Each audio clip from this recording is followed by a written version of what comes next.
Micromanaging is wanting to control every part of an enterprise or an activity, no matter how small. Why would someone want to micromanage? The reason is in the definition. Things get done your way, the way you like, and on your terms. Boss moves. The problem is, it sends the message to the team that they're not trusted.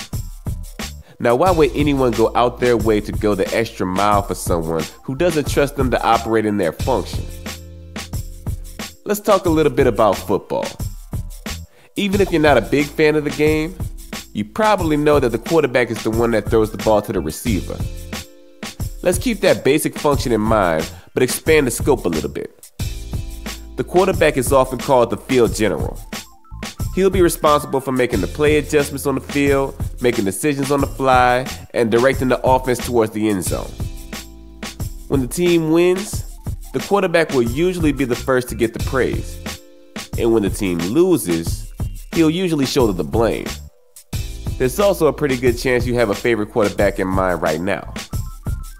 That sounds like a lot of responsibility to put on one person, doesn't it?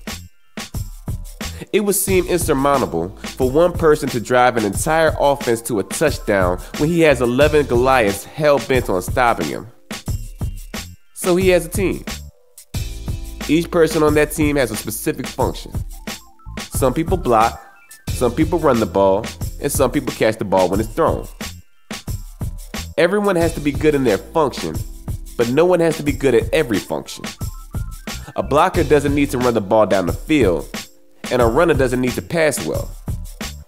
In function, a quarterback can't block for himself and can't throw the ball to himself.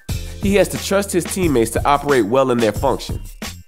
Otherwise, the quarterback will be left to handle everyone else's function alone with opposition actively trying to stop him. Can you imagine being on a field against juggernauts with a team that doesn't care about whether you make it out or not because they don't feel trusted to bring their skills to the field and operate in their function? Maybe you've been on a similar field before. But how do you develop your team in a way that doesn't undercut them? As a leader, you have to let go of control, and you have to allow your team to make mistakes where they need to be made. The best lessons come from those mistakes.